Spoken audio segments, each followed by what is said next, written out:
relies on putting together the clinical picture, the signs and symptoms we've talked about with key lab tests. The absolute cornerstone is thyroid function tests, or TFTs. TSH and T4. Exactly.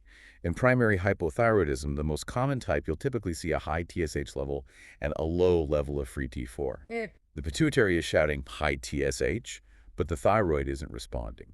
Low T4. Makes sense. But if it's central hypothyroidism, where the problem is the pituitary or hypothalamus, then both TSH and free T4 will likely be low. The signal isn't being sent properly. Are there other blood tests that help? Yes, definitely. Hmm. Other tests can give clues about severity and complications.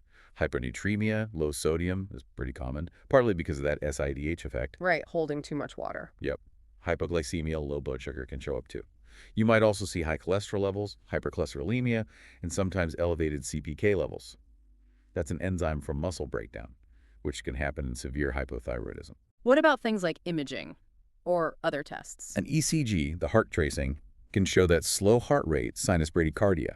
It might also show low voltage complexes, meaning the electrical signals look small, and sometimes a prolonged QT interval, which can be a risk factor for arrhythmias. Okay. A chest x-ray might show an enlarged heart, cardiomegaly, or fluid around the lungs, pleural effusion. And if the doctor suspects a pituitary problem is causing the central hypothyroidism, they might order an MRI of the brain to get a look at the pituitary gland.